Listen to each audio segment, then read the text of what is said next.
And finally, and in other animal news, ITV London has been given the first look at 3 very small and very shy tiger cubs. The tiny trio are critically endangered Sumatran tigers and are crucial in the survival of the species. The siblings were born at the end of June to a very protective mother, and they're now learning how to play. Well, Helen Keenan was lucky enough to meet them. Slowly starting to stir.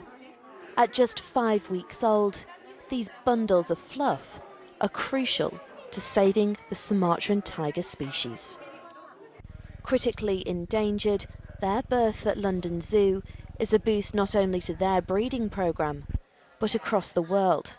Seen here on the cub cam in the family's indoor den, not long after they were born. Their mother, Geisha, particularly protective, and can mean they aren't always the easiest to spot. Today, we headed to the tiger's den, hoping for a sighting.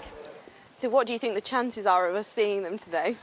Well, I'm hopeful. They have been outside quite a lot. Quite a few people have seen them, which is fantastic, so we should have a good chance.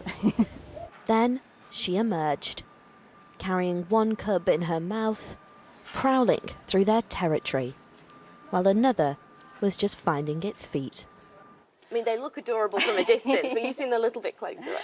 Well, they are very adorable, I can confirm that. So they're still young, but they are a few little personalities starting to shine through there. As I said earlier, we do have one that tends to strike out on its own that's quite brave.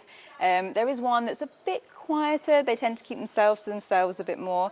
And there's one that's still a bit of an enigma, but I'm sure that'll change as the time goes forward. So you set mum and dad up, and it seems they are a perfect match, because now you've got 3 lovely little cubs. Absolutely. They are perfect together, they really are. So we did select them through a system where we look at the genetic diversity of all the different tigers, so they were actually handpicked to be together. So now we've got these 3 wonderful tiger cubs, which is just fantastic. It's just a very important part of kind of this grand total population of this Sumatran tiger species. Because they're so endangered, aren't they? Absolutely. They face lots of threats out in the wild. They're faced with human-animal conflict. There's only about 300 to 400 of these estimated to be left in the wild. They are, I think, the rarest subspecies of tiger that exists. The cubs will be named after their first vaccinations when they're about 3 months old. So small, yet playing such a big role in the survival of their species. Helen Keenan, ITV News. Gorgeous. And that is it for now.